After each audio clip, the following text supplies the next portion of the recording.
Well, some people say if you don't believe in climate change, all you have to do is look out the window. So I don't know what they're seeing that I'm not seeing, but it's either it's sunny or it's raining or it's cold or it's warm.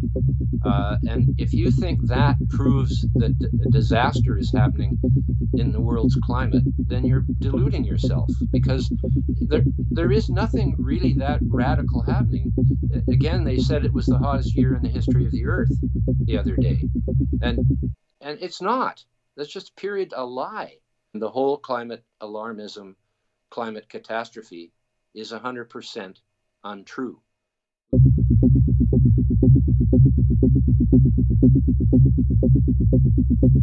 Welcome to another edition of Counterculture, the intersection of reason and faith in the great battle against sentimentality. On this edition, we're pleased to be joined by Patrick Moore, who is the co-founder of Greenpeace.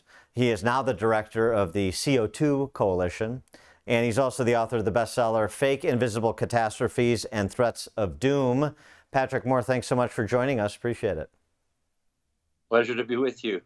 So, before we get into all of the policy issues related to climate politics, just a little bit of the backstory. I know people can read this in Confessions of a Greenpeace Dropout, but your backstory in terms of co-founding Greenpeace and then when Greenpeace started to zag and you zigged out of it.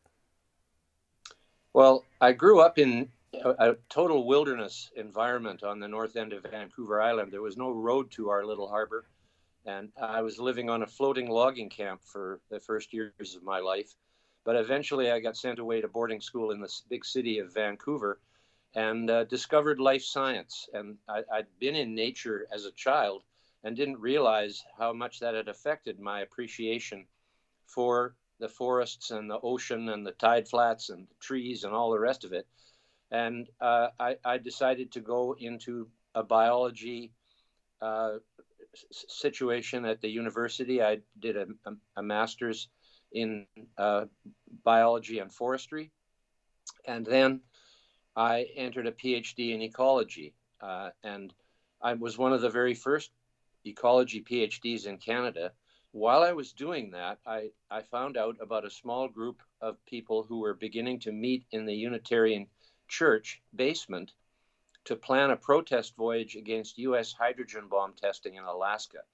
So I joined this little group to take on the world's most powerful organization, the U.S. Atomic Energy Commission. And we sailed that boat across the ocean and resulted in tens of thousands of people marching in the streets against the U.S. hydrogen bomb tests. And not long afterwards, President Nixon canceled the remaining 4 or 5 that they had already planned. And we won.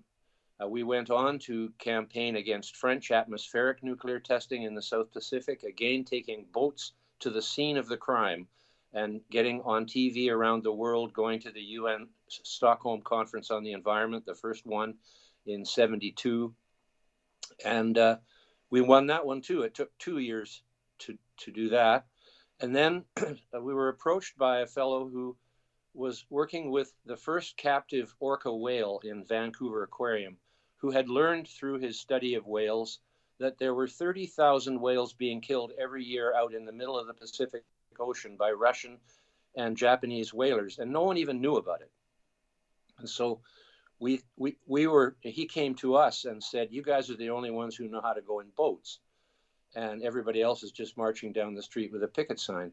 So we took a boat 4 years in a row into the North Pacific, confronting the whalers, putting ourselves in front of their harpoons and getting news around the world. And by 1982, it took 8 years of campaigning to get a decision from the International Whaling Commission of the United Nations to end factory whaling in all the oceans of the world. So we accomplished that at that time, and went on for many other campaigns, the slaughter of 250,000 nursing baby seal pups off the east coast of Canada, trophy hunting in parks where you couldn't even pick a flower, yet people were allowed to shoot the biggest animals. We weren't saying we were against hunting entirely, but we were against hunting in a Class A provincial park in Canada, for example. And we eventually won that one too, and went on. Eventually, we got into the whole toxics issue, pollution, in other words. And this is where I ended up having to leave, because at first we were doing really good work cleaning up the rivers in Europe and England. Canada and the United States already had pretty good air and water pollution control rules by this time. But really, all the major rivers in Europe, including Britain, were basically dead from factories putting their pollution in them in pipes underwater where no one could see it. And so we had a riverboat that went up the rivers, and scuba divers went down and plugged the pipes, backing the liquid back up into the factory. And that made big news. Again, we were pretty good at getting in the newspaper and doing good things. But at the time came when my fellow international directors, I was one of 6, all other 5 had no formal science education, which that's okay. They were activists. Life science was not their main knowledge. And they decided that because many poisonous chemicals had chlorine in them, like DDT and dioxins, for example, that we should ban chlorine worldwide. That was going to be the slogan for the campaign. And I said, you guys, yeah, chlorine can be very poisonous, but it's also part of table salt, sodium chloride, which is an essential nutrient for all animal life. And in addition to that, adding chlorine to drinking water was the biggest advance in the history of public health to prevent waterborne communicable diseases like cholera. And 75% of our pharmaceuticals are made with chlorine chemistry, and 25% of them actually have chlorine as part of them. So come on, guys, we have to be a little bit, more specific about this. And what are the guys? If you want to ban some chlorine chemicals that you think are evil and destroying the earth, well, fine. But banning chlorine worldwide, I have to leave if you're going to do that. And they indeed did go forward with that campaign. What was the response they offered in that moment where you provided all this, did you think of this and did you think of that? Did you know this? Did you know that? What was their response to what you just ticked off there, those a few bullet points about chlorine? It made no difference to them. I don't think they actually understood because at that juncture, the other thing that was happening was we were basically being captured by the political left. Right. We had got to the point where we were making good money from donations coming in, people leaving us in their will. We had millions of dollars in the bank. So about what year was this? 1985 I left in 86. So that's during. Do you consider that sort of a watershed moment in the history of the environmental movement? Well, for me, it certainly was. Right. I don't know. A lot of other people just kept on with the ride, But I guess I'm sorry to interrupt, but I guess when did it go from what you were describing with respect to polluting, polluted factories that pollute and protecting animals and those sorts of things, to how to blow up a pipeline? When did that happen? Oh, blowing up pipelines! I was long gone before that started. Right. That mentality that leads to the popularity of that book that's now been optioned into a movie. When did the mentality of the movement change fundamentally, do you think? About the time you left or a little bit later? In the mid-1980s. It was that early that it changed from being a movement based on solid science. By that time, the climate change narrative was coming through loud and clear. And I was a skeptic from the very beginning. I see carbon as the currency of life. It's the basis for all living things.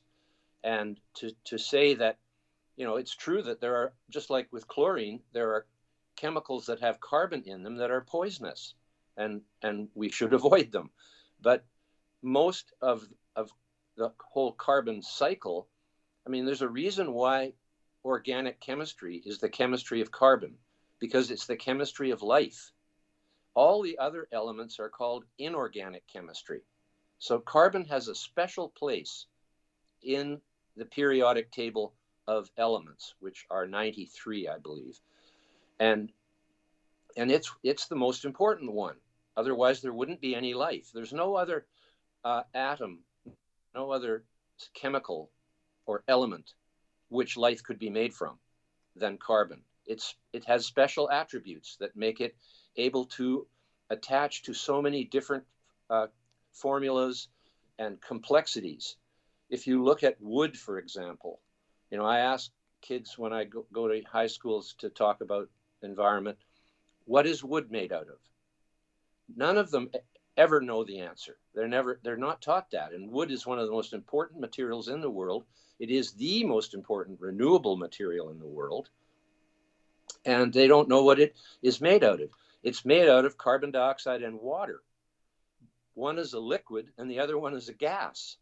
And yet you get this solid, beautiful material named wood with only a few little spitterings of other elements. It's mainly carbon, oxygen, and hydrogen.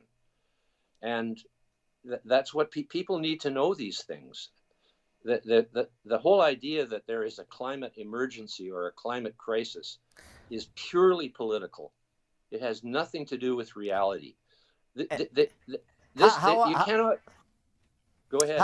How are people like you treated by some of perhaps your former colleagues or allies? It seems to me that after the last 3 years of the COVID experience, there's a real parallel here. I mean, others have made this point, but specifically with experts. In COVID, it was epidemiologists like Martin Kulldorff and Jay Bhattacharya and Sunetra Gupta from Harvard and Stanford and Oxford that were sidelined because they didn't agree with everything that was coming from the CDC.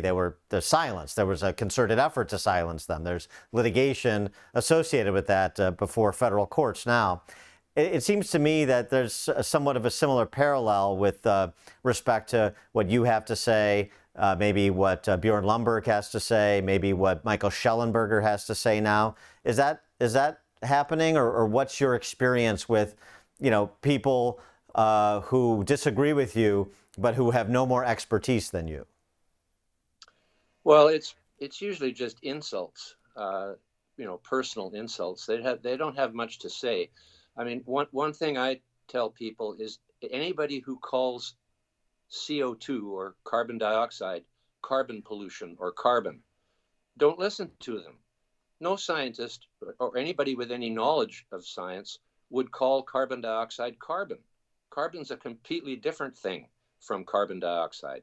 And that is one of the most wonderful things about chemistry, is that when you put two elements together, bonded together, it's something that's completely different from either one of them by themselves. I mean, carbon is soot, carbon is diamonds, carbon is graphite. As an element, it has three fundamental different forms. And then there's buckyballs, which I think we created those, but that carbon can be put into a lot of different formats, just as the element itself. But then when it combines with oxygen and makes CO2, it becomes the food for all plant life. That's how they make themselves, is by ingesting carbon dioxide and water. Those three elements, carbon, oxygen, and hydrogen, are the basis of life. And so carbon dioxide is more important than water in a sense, although if there wasn't any water, there wouldn't be any life either. So you're the head of this carbon dioxide CO2 coalition right now. So the point of that is essentially what you're providing right here is just to provide some information about these things that are talked about in a political context rather than a scientific one. Well, yes, I'm not the head now. I was the head of the CO2 coalition for a while when William Happer went to the White House, but I happily let him take that position again because it's logical for him to do so. His knowledge is so wide. But that's the point of the coalition. Yes, the point of the coalition is to inject some science into this discussion and also to get the sensationalism out of it. This is a very sober discussion about the fact that people need to know that we are in the Pleistocene Ice Age now, today, still. It's 2.6 million years old. Prior to that, for 50 million years, it got colder. The Eocene thermal maximum was 50 million years ago, when the Earth was much warmer than it is now, especially at the poles, where there was no ice on either pole. And gradually, as the Earth cooled coming into this era now, ice began to form in the Antarctic first, as the Antarctic is naturally colder, being mostly ocean. The northern hemisphere, with mostly land, absorbs more solar energy and heats up easier than the oceans do. So it wasn't until about 3 million years ago that ice started to form on the Arctic. It's still there, and it's still on the Antarctic, because we're still in the Pleistocene Ice Age. This is one of the cooler periods in Earth's history. Prior to the Pleistocene Ice Age, there was 200 million years where there was no ice on either pole. 250 million years ago, the Karoo Ice Age ended. After 100 million years, from 350 to 250 million years ago, there was an ice age that lasted that long. This one's only 2.6. It could last 100 million. But Patrick, don't know the answer to that question. But Patrick Moore, we don't have that kind of patience anymore. We have people. I mean, and I want you to respond to this too. The ice caps are melting. Polar bears are disappearing. I mean, these are the things that people know because they get such repetition and amplification from the press corps and so many in academia. So, so you say we're in this ice age, but the ice caps are melting and polar bears are disappearing and waters are rising and the temperature is increasing. These are all the threats that we face, we're told. Well, they're mostly lies. That is the problem. It is true that since about 1600, which was the peak of the Little Ice Age, as it was called, when we had crop failures and starvation back then, 423 years ago. But around 1600, it turned around and started warming again. This was 150 years before we used any fossil fuels. It started warming again. And the rate of warming has not increased since we started using fossil fuels. There's very good evidence of that, because a thermometer was invented in around 1550 in England, and therefore they had good temperature records on a daily basis in many locations in Britain and in Europe. And we have that data, and it shows very clearly that there has been no acceleration in warming that began in 1600, when there was no fossil fuel emissions, period, for 150 more years after that. As a matter of fact, the graph shows that the longest and steepest period of warming occurred before fossil fuels were adopted as energy. So the truth of the matter is that we are in the Pleistocene Ice Age, and we don't know if or when it is ever going to end. The pattern has been, for these 2.6 million years, 40 glacial advances, where Canada, for example, was covered in over a mile of ice, sometimes 3 miles of ice. Pretty well all of Canada was covered in ice. Nobody lived there. You couldn't live there because it was a glacier. This is one of the things about ice that drives me nuts. People act as though ice is really important for life, when in fact ice is the enemy of life, and 10 times as many people die from cold every year as die from heat. But see, even in Asia and Africa. That is a statistic that cannot be refuted. It's a true statistic. And so therefore, that's because the Earth is so cold. And when you say the polar bears are disappearing, that is a complete lie.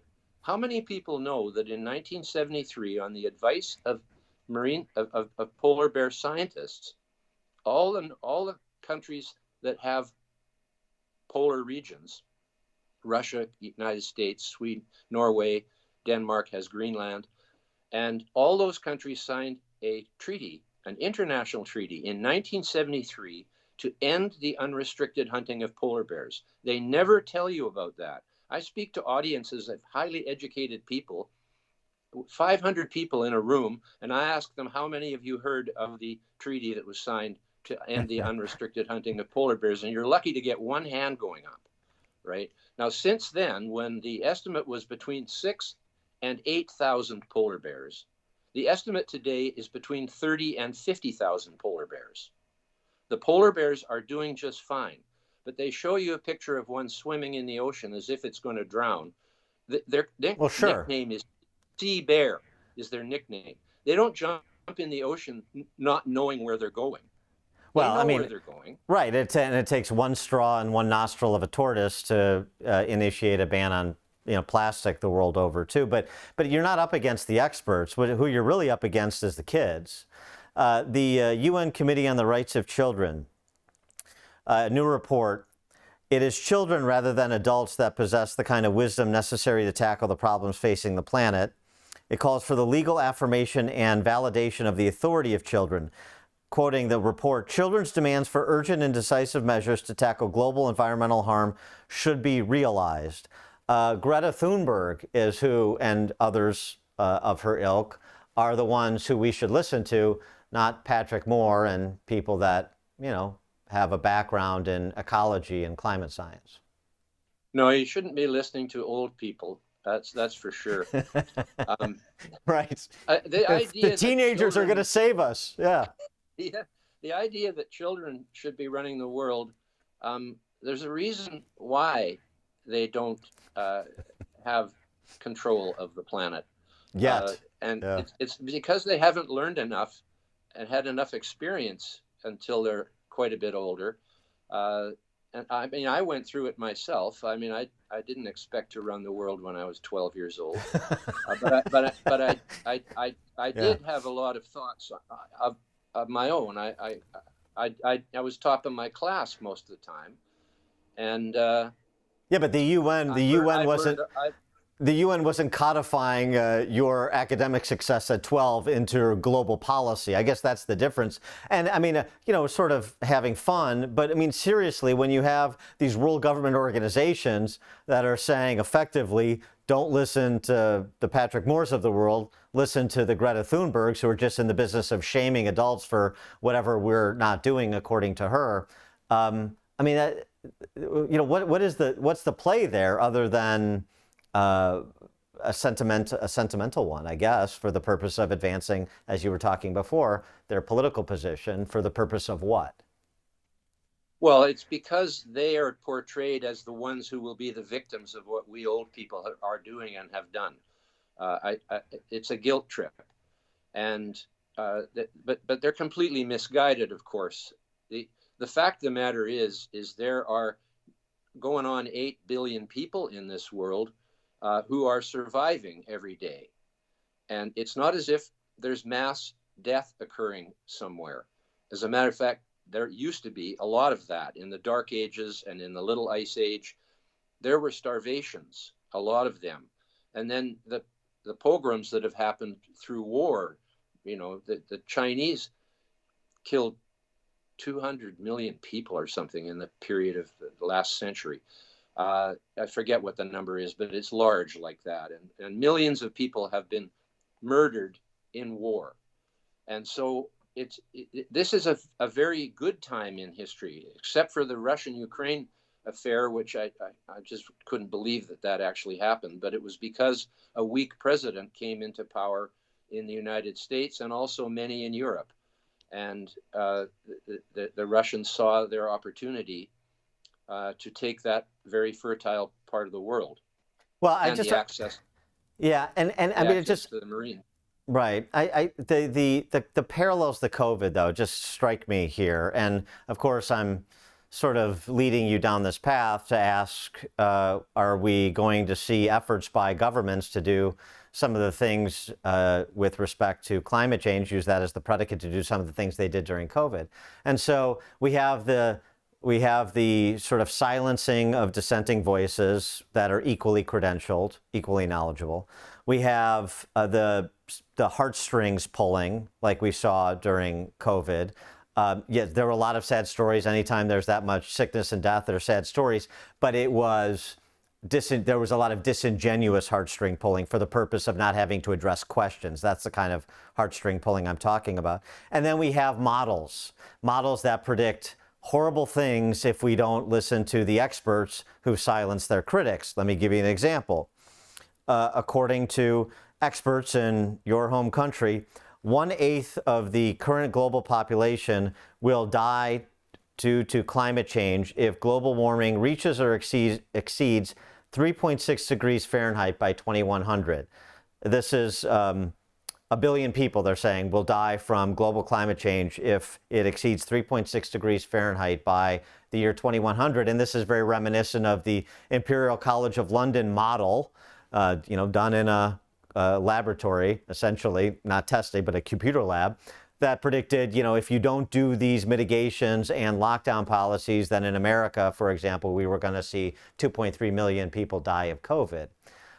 So the parallels just continue to strike me, including the appeals to people who are not experts but have moral indignation to offer, and these apocalyptic predictions about death and destruction if you don't fall in line with what the anointed authorities are saying. Well, it's just doomsday scenarios. You can't predict the future as they think they can. I don't see any reason to believe that 3 degrees Fahrenheit is going to cause anybody to die, when in fact we have 10 times as many people dying from cold in the world today, even in the warmer regions of the world, than from heat. The fact is, humans are a tropical species. I don't think people understand that. We are not like polar bears.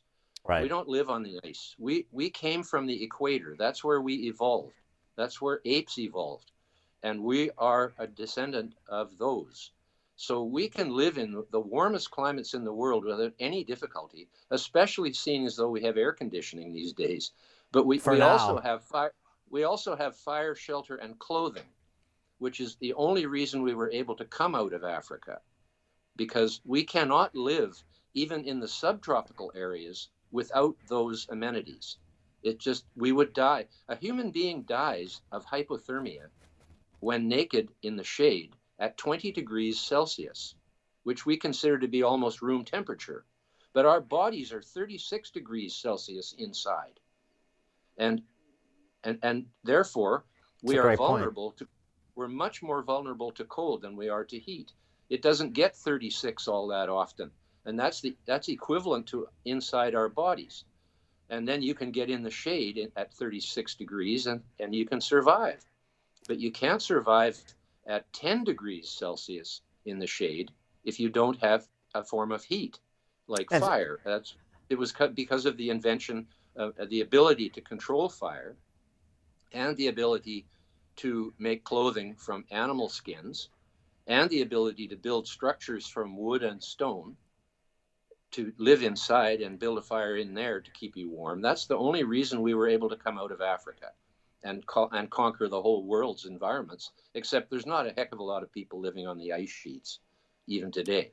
There's a few science stations in Antarctica. That's about it. So then how do you react? You've seen all of the, in the United States and elsewhere, the central government interventions to regulate the usage of heat at nights during the winter that's happening in Britain, air conditioning you just mentioned in the summer. Now we're on to dishwashers and washing machines and ceiling fans and hot water heaters. I mean, essentially the government wants to come in and regulate all your household appliances for you, and this is happening all over the Western world. What's the reaction there in terms of its impact?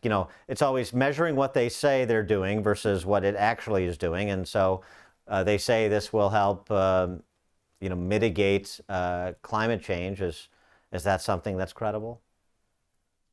The biggest threat to human existence at this point is the move to eliminate fossil fuels from our energy mix, which is over 80% of all our energy. And of course, energy is what makes life possible. Without energy, there's no motion. Like, energy is required for anything to move. And we can't live in a world where nothing moves. And without motion, there's no time. That's one of the more existential facts. But Let me get to the theory of my book, Fake Invisible Catastrophes, All right. Threats of Doom. Almost all the scare stories, maybe all of them, in fact, are based on things that are either invisible, like CO2, radiation, and whatever bad thing there's supposed to be in GMOs, which doesn't actually have a name. Everything has a name, so there's nothing. It's just a fake scare story that GMOs are somehow going to be harmful to something. They are not. But radiation and CO2 are real things. When we breathe out 20 to 50,000 parts per million CO2. That's why plants like it when you talk to them. It's not the vibrations or vibes from your talking. It's the CO2 you're breathing on them. It's not Little Shop of Horrors. Yeah, right. Mm-hmm. Makes them grow better. And the fact is that not only invisible, but remote. This is my universal theory of scare stories. All of them are based on things that are either invisible or so remote, like polar bears and coral reefs, that hardly anybody can observe them for themselves and see it for themselves. And science is based on observation. That's the beginning of discovery, is observation. You can't have a science based on something that you can't observe. That's why you can't predict the future, because you can't observe the future, because it hasn't happened yet. So don't tell me that you can predict the future with a computer. The crystal ball is a mythical object. It is a fairy tale. It doesn't exist. And the predictions of these computers are just as much of a fairy tale as the crystal ball, so-called, that psychics use to tell you your future. It's all a bunch of malarkey, of course. There's people who believe in it. Are you mystified? Yeah.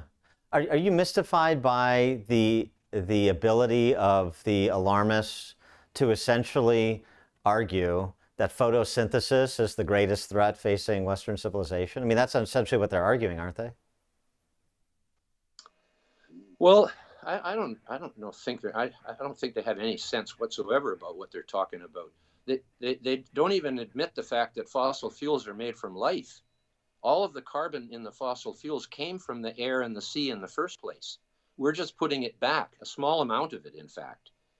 We are basically replenishing the CO2 for life in the air and the oceans, because it was getting very, very low. So along with the fact that we're living in one of the colder periods of Earth history right now, and a little bit of warming would be perfectly helpful for the whole world, because when the Earth warms, it doesn't warm at the equator. It warms towards the poles. So the poles get a lot warmer, so therefore the average temperature of the Earth is much warmer than it was without any real increase in the tropics. So it's not as if everybody's going to fry at the equator if the Earth warms. It's known that it warms more at the poles.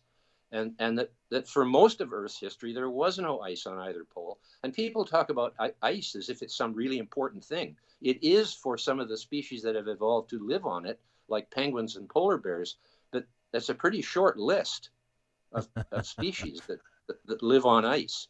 It's basically ice is the enemy of life. And warmth is what life needs to survive. What happens when you have people with means act on these scare stories, though? For example, Bill Gates is underwriting at present a gambit to cut down 70 million acres of trees and bury the trees. He wants to bury the trees, and that will ostensibly reduce CO2 emissions. Yeah, that's about as smart as his idea to put chemicals in the stratosphere to block out the sunlight. He's in favor of that, too.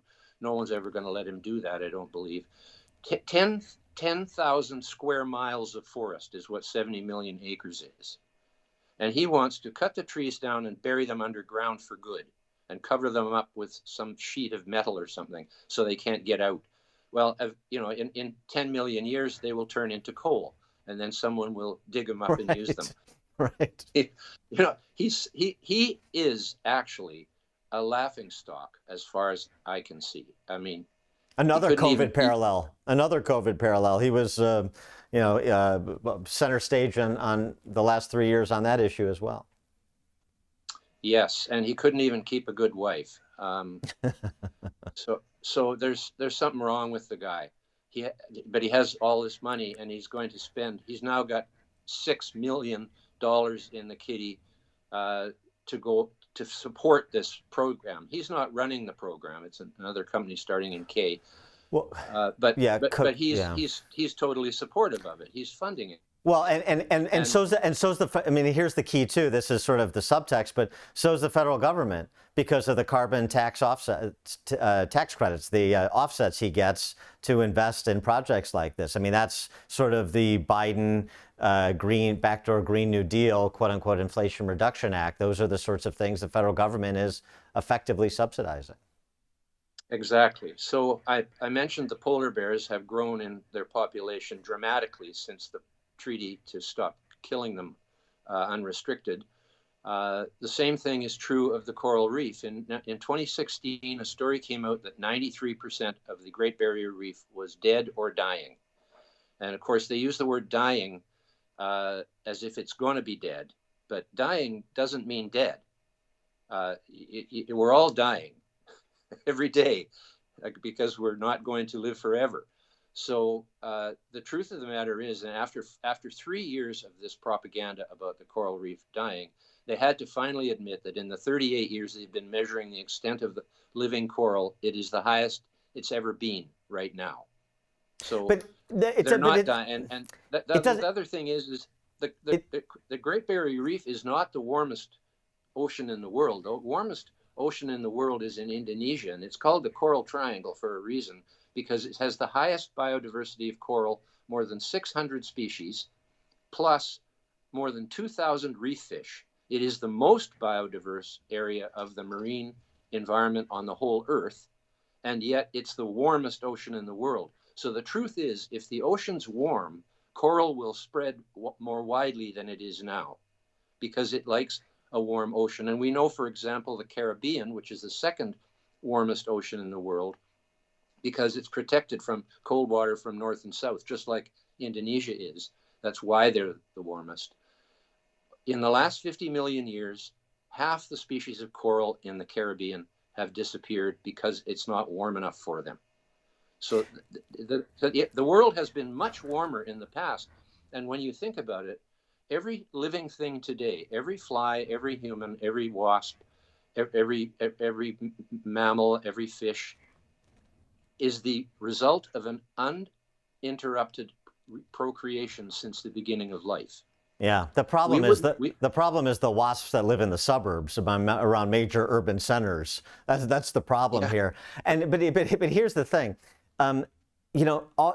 their observations of what is real don't matter. The fact that they're incorrect, it doesn't matter. The predictions they make, the models they produce, when they don't come true, Al Gore's inconvenient truths, the fact that they were not true, doesn't matter. Do you feel like, I mean, you're a font of knowledge on all this, obviously, but do you feel like you're screaming into the abyss when you just replace Al Gore with John Kerry, and you replace some other Greta Thunberg with some other hysteric, and it just keeps going on, and when one myth is debunked, they've got a ready-made new one to direct people's attention to? Well, I just have the pleasure of knowing that I'm telling the truth about these things. And I don't know why so many people want to believe in the horrific fairy tales about the future, but there seem to be plenty of them. And they're basically using fear to control people. And that's been going on from the beginning of time. I guess it's part of human nature.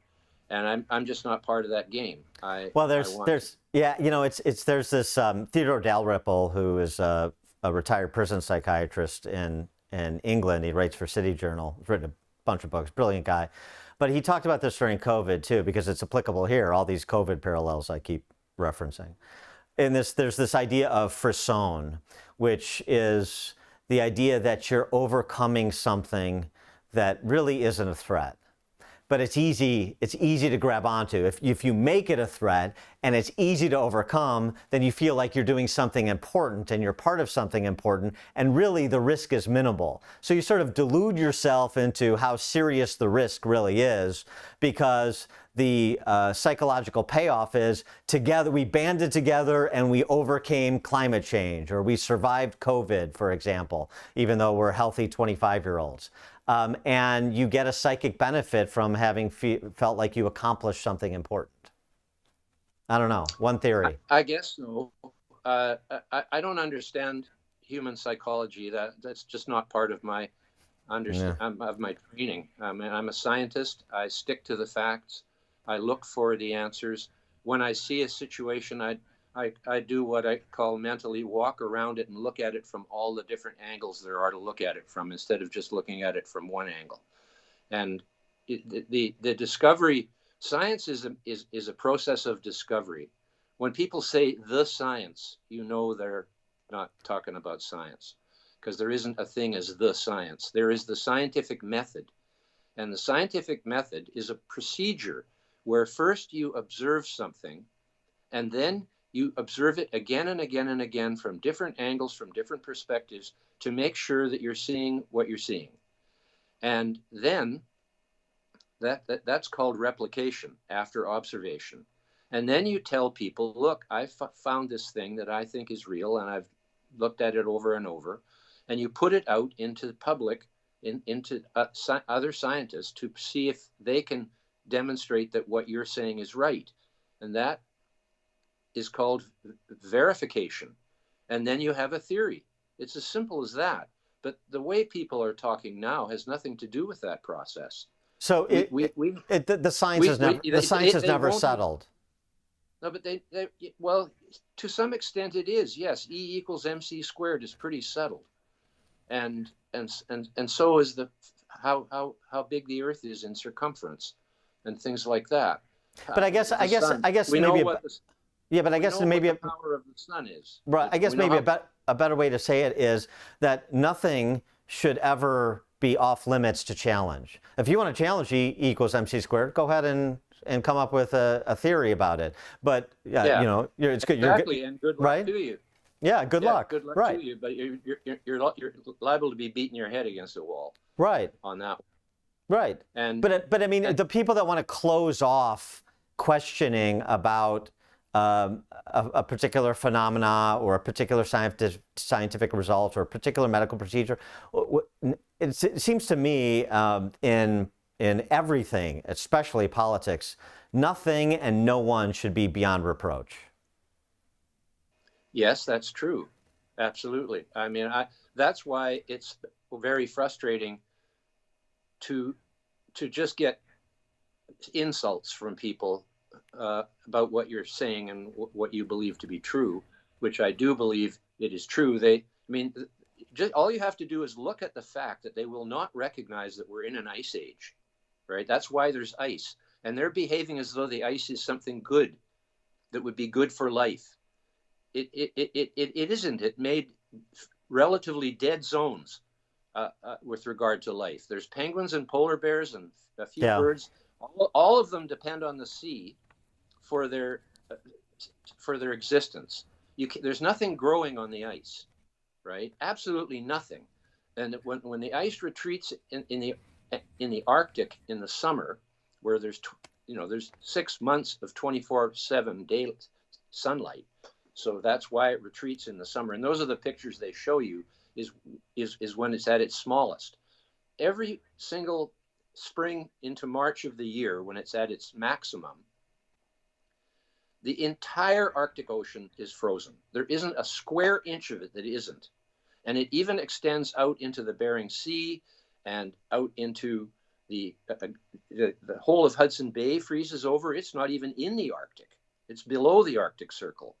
So the ice sheet in the winter is larger than the whole of the Arctic. And you can't say that ice is disappearing when such a massively large area is covered in it every year. And the same with Antarctica.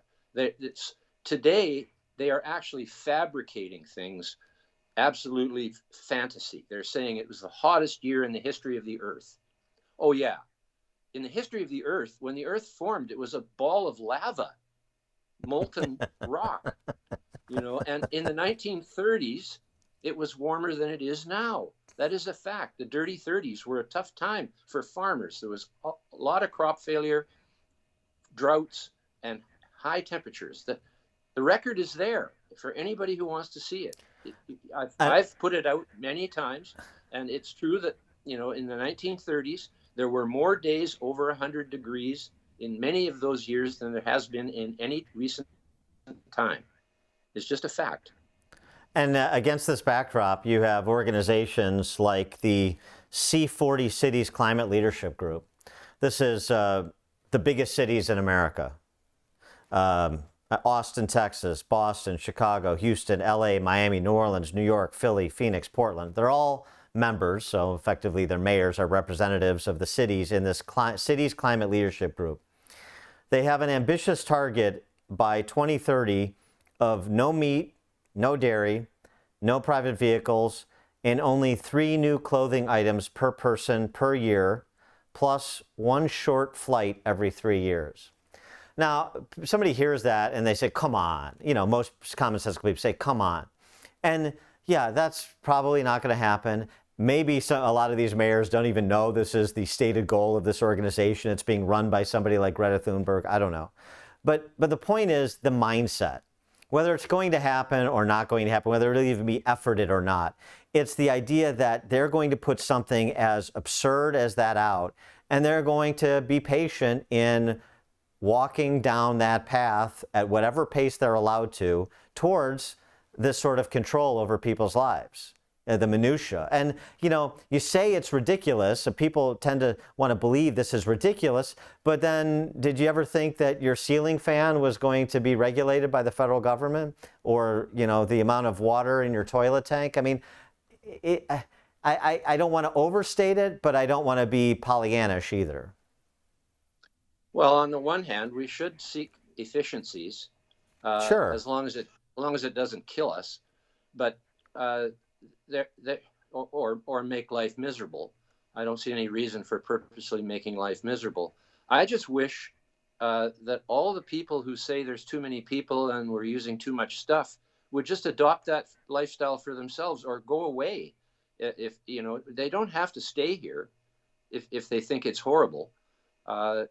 So I think they should smarten up a little bit about the fact that it's pretty nice to live in today's world in a country like the United States or European countries, Canada, Australia, New Zealand, Japan, and even the countries that are still in development stage are doing a lot better than they were 50 years ago.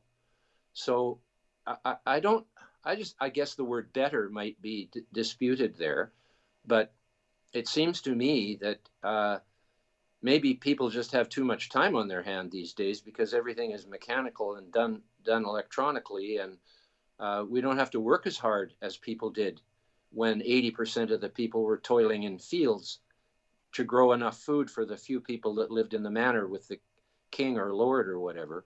Well, those were terribly hard times for hundreds, thousands of years, where only a few people had true comfort, and many people were, the majority of people were in a field, and the children as well were in the field. As soon as they got old enough to pick a weed out of the ground, they had to go to work.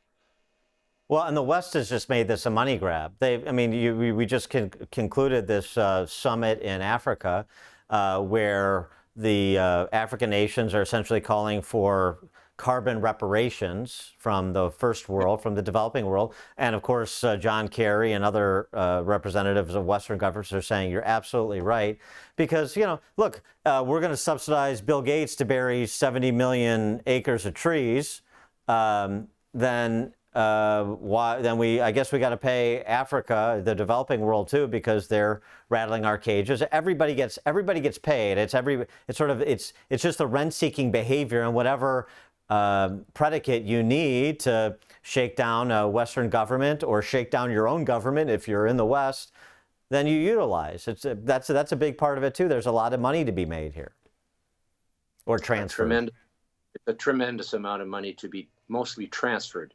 The people who are making it are not the ones who are calling for this sort of thing in most cases. They're in some kind of bureaucracy position or elected position where they are basically elites. And I don't, I'm not running for being the head of the world. So I don't have strong political opinions about what we should do at that level. I mean, the world is just going to evolve as it evolves. Hopefully, people will wake up one of these days and recognize the facts of the matter. And the fact of the matter is that we are very lucky to live in this age with the mechanization we have and the science we have. But people are trying to, the whole thing does come back to using fear to control people. And for example, the Great Pacific Garbage Patch, twice the size of Texas, that is growing at 16 times faster than anybody ever thought. That's CNN quote pretty well verbatim. There is no Pacific Garbage Patch. It is fake. Just like the polar bears dying is fake. Just like the coral reefs dying is fake. There is no Pacific Garbage Patch. It's funny that no one has ever been able to take a picture of it if it's twice the size of Texas. But there are satellite photographs that show it doesn't exist. A satellite photograph of the whole Pacific Ocean, you can see the Hawaiian Islands quite clearly. They are not twice the size of Texas. And there's nothing in the middle of the ocean that is even close to being a blob of anything. It's astounding. Nothing. It's astounding. It's completely fake. But what they've done is they've got all these photoshopped pictures on the internet showing the Great Pacific Garbage Patch, but it's just a drawing. It's not actually a satellite photo, it's a drawing. And the one they have that's real, which is a huge patch of floating debris, underneath it says part of the Great Pacific Garbage Patch. I looked in the background, there's mountains. There's no mountains in the middle of the Pacific Ocean. You know what This just in, breaking news, yeah. They lied because what it is the debris from the tsunami that killed 20,000 people in Japan that got washed into the sea. So someone took a picture of that and said, this is the Great Pacific Garbage Patch and plastic is to blame, right? I think that is such a nasty thing to do when 20,000 people died because of that debris, right? They were washed out to sea just like the debris was. Only they sank to the bottom. Yeah. Well, it's remarkable. I mean, and it's the old. I think the quote's attributed to Mark Twain, right? A lie goes halfway around the world before the truth gets its pants on, and that's what you have, particularly in the digital age. But all of this sort of leads me to a framework. And again, paralleling COVID, I hate to be a broken record on it, but we live in a world of trade-offs that I don't think that can be repeated enough. And so, yes, we want to be good stewards of the environment, but we also don't need to needlessly suffer. We also want to innovate, and frankly, innovation can make us better stewards of these scarce resources. So, a framework to think about all of the information coming from so many different directions on this issue of climate change and what we should do about it. Should we do nothing about it, just stand there and try to get a better understanding? Is there, any sort of framework or overlay you can give the layman like myself to say, this is how you should think about all the information in this topic area that you're receiving. This is how you should begin to try to process it and make sense of it for yourself. Well, some people say if you don't believe in climate change, all you have to do is look out the window. So I don't know what they're seeing that I'm not seeing, but it's either it's sunny or it's raining or it's cold or it's warm. And if you think that proves that a disaster is happening in the world's climate, then you're deluding yourself, because there is nothing really that radical happening. Again, they said it was the hottest year in the history of the Earth the other day. And it's not. That's just a lie. So you have to be seeking the truth. That's what you have to do, is to seek the truth. And the only way to do that is to figure out how to sort out what's true and what isn't. And the whole climate alarmism, climate catastrophe is 100% untrue. We are not in a climate crisis. We are in a crisis at this time of the history of the world. We're in a climate where people can live in most parts of the earth, except people do not live on the ice very well unless they have a science station funded from a government. But there's a story out today that said all of the emperor penguin chicks have died. Not one survived the summer in Antarctica. Not one. That's a lie. Absolute total. It may be that one colony of emperor penguins had a bad year. I mean, that happens in the wild. They showed this picture of a polar bear in National Geographic that was dragging its hind legs behind it and probably had no teeth left and was dying. And they showed it, of course, with no ice around. It was in the summer, which happens up there. And they said the caption underneath it was, "This is the face of climate change. This is what climate change looks like." When in fact, polar bears almost always die of old age because they're so strong even when they're old that nothing else can kill them and eat them until they're dead. And so, there's no old folks' homes for polar bears. They die right. in the wild. Well, this speaks so to. They take a picture of one that's just about to die and say, "This is the face of climate change," and that's for National Geographic to do that is reprehensible because they know better. They're just sensationalizing, which is being done rather frequently these days. Yeah, the healthy skepticism that needs to be applied even to scientific journals and National Geographic. And there's the antidote to the alarmism, the sensationalism. It's funny with the iPad that everything is backwards.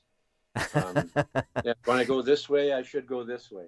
There's my book. There you go. There you go. You will perish in flames. I stole that from Ghostbusters.